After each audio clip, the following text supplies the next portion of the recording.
Hi guys, and welcome back to my channel. Today's video is going to be another nail salon related video. I have been getting questions in the comments section, and I just want to make sure that I answer all those questions for you guys. Sometimes it takes me time to get to them, but I will definitely get to them and make sure that I answer those questions for you. Today's video is going to be on how we pay our nail techs. So now I'm going to talk about this as an owner, and I'm going to talk about it as a nail tech as well. So we're going to have the two perspectives. The first perspective we're going to look through is the owner's point of view. With my nail salon, I pay my nail techs commission. Now, that is because they're going to end up making more money through commission than just an hourly rate because you know, with a nail salon, unless there's appointments lined up back to back, you know, then it works. But if it's just a walk-in basis, there might be days when there might be no clients, or there might be days when there's a whole lineup out your door. So looking at it from a salon owner point of view, you have to think about it. Do you really want nail techs sitting over there and you're just paying out an hourly rate with no clients coming in? Now, that is, you know, again, the pay structure, and that is not just something that I do, but that's exactly how it's done typically. Now, in exceptions, like for example, if you had someone who's managing your salon, so someone who's playing nail tech slash manager, that person you would be paying a base salary as well, because they're not just doing the nail tech services, but they're taking care of other duties that, you know, you don't have to take care of.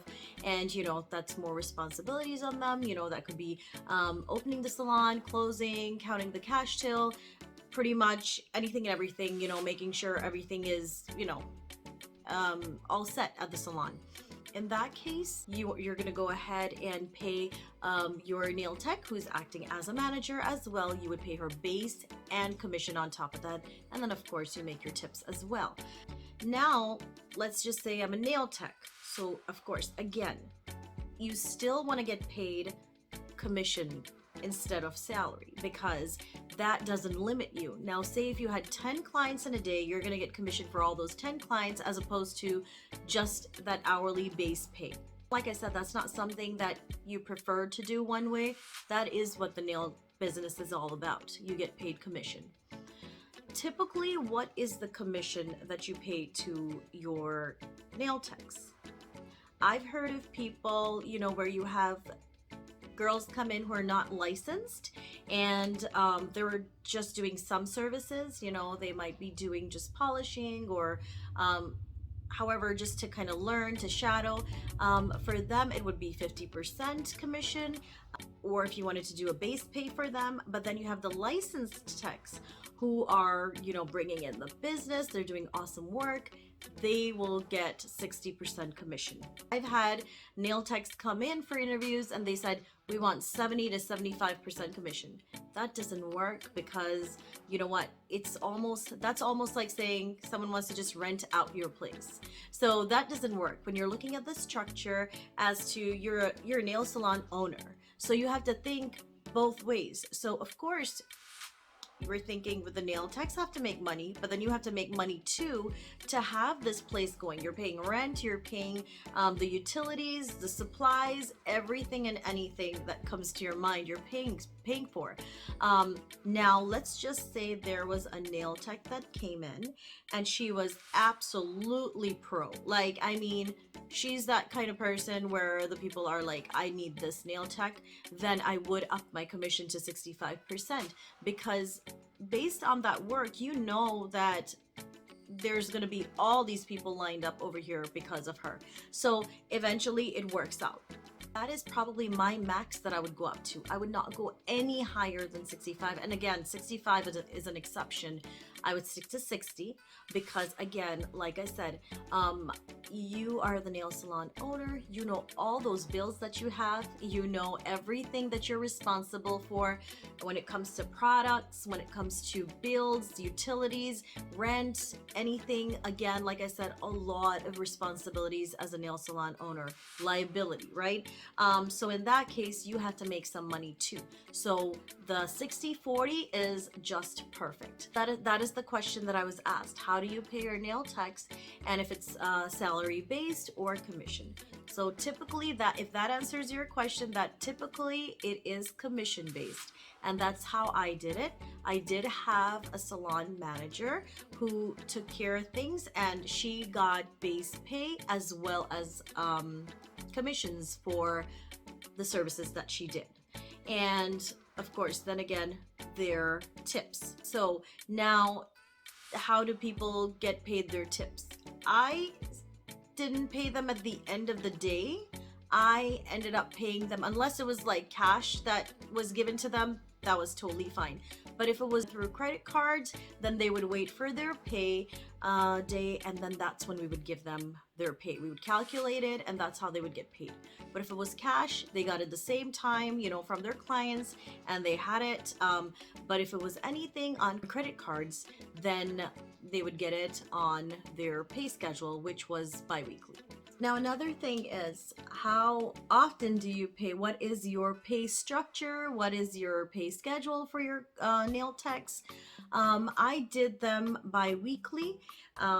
Weekly sometimes can get very hectic unless it was something that I was I've always been very open with my employees. If there's any situation that they have, or, anything that they need out of the ordinary, I'm always ready to help and, kind of bend the rules here and there. So, again, you have to have that kind of relationship with your employees, be it in any business, right? So that is something that if someone really did need something, of course, I would go ahead and do that for them. But typically, that's what I did. I had the bi-weekly schedule for them, and it was kind of easier because I didn't have to sit down and count receipts every week going nuts, because it takes some time. You have to sit down, you have to calculate their tips, their commissions, so it can, kind of be annoying sometimes. It was not my favorite part, I can tell you that. Nail techs are usually 1099. They're independent workers, kind of. So there are going to be 1099, and that way just make sure you're keeping good records when it comes to checks and payments and all of that good stuff. And at the end of the year, you can give them their 1099 so they can do their taxes. Again, this is for the nail techs who are paid commission only. Now, if you have someone who you have salaried, then they would be a different story. So that is another important information. Again, like I said, you have to figure it out yourself. Being a salon owner, you're going to know, you're going to assess situations yourself. You're going to have someone come in and you're gonna be like, you know what, it's worth it for me to up my commission a little bit. But I can tell you this one thing, that a lot of people will abuse it too, and that is when you have to think smart and you have to think on your feet and kind of figure out what's going on. So even if you do have a nail salon manager taking care of all the everyday things, you want to make sure that you are always present somehow or the other. With my nail salon, I have cameras installed, not to watch over anyone, but just small things just to keep an eye. That kind of always helped me to make sure that my girls are safe. No one just walked in. A couple times I saw someone talking to someone for too long, a guy, a suspicious looking guy, and I would call them, be like, is everything okay? Are you guys fine? So sometimes, just even for safety purposes, just to make sure everything's fine, there's no flood in there or something. But there's different ways to kind of, but you want to make sure that you're monitoring your business, even if it means going in there at the end of the day just to say hi, to drop off a pizza for your girls, or something or the other. Or if you work there, then that's awesome, that's perfect. That's how you're gonna make most of your money. That's how your business will actually start seeing profit, is when you sit down and do the services yourself. Now, another thing I want to touch on is hiring. I need to take a deep breath. Okay, that is the most frustrating thing that I had to experience. Now, it is not easy to find nail techs. So if you find a good team for yourself, awesome. Be happy for yourself, pat yourself on the back. I mean, it cannot be more beautiful than that. Finding the right team is just awesome because it is so hard to find nail techs who are quality, okay? And when I'm saying all this and I'm discussing this, I'm not just talking as a nail salon owner. I am talking as a nail tech. That's what I am first, right? It just so happens that, all of us, I mean, half the people probably watching this, that's exactly where you're planning on going, is becoming a nail salon owner. But these are all things that you want to make sure you're aware of. So I would say before getting into the nail salon business and owning your own nail salon, I would say make sure that you are skilled enough to go ahead and run your salon on your own. So if you ever had someone walk out on you, if you had a no-show, if you had someone say, all of a sudden, my dog died and I'm locked in and my driveway is full of snow and I absolutely cannot get out of the house, you can run your own shop. Okay, that is definitely key. If you are not capable of doing that, then opening up your own nail salon is going to be a big challenge. So in any business, and I say that for any business, learn the skill, learn what the business is so you're able to run it. Now, as far as hiring goes, I mean, you can do Craigslist, you can do Indeed, Facebook, everywhere. It's the people who are going to come in, the area that you're in. That makes a huge difference. I personally feel that there's some areas where it's easier to find nice, employees, or, people who want to really work hard. There's some areas where people just kind of are very work on your own terms, or else it's my way or the highway. So, you're going to come across every sort of client or employee. So, but when it comes to hiring, I will tell you, it is very challenging. So, even if you are someone who's looking to start your own nail salon, I'd say before anything else, line up interviews. Start interviewing even before you would have your open date. Don't wait to kind of say, all right, I'll start hiring, a month later or something. You're going to be stuck. Okay. I know most of you are probably nail techs who've worked long enough and now have finally decided, all right, we're good to, fly on our own now. And that's awesome, because if you're a hard worker and you know what you're doing, you have the skill, and you have the personality, people are going to love you. You're going to run your shop amazing. It's going to be a success story. You're going to make lots of profit. But again, like I said, if you are planning to go in as a nail salon owner, not as a full-time nail tech, then you're going to need your crew. Okay.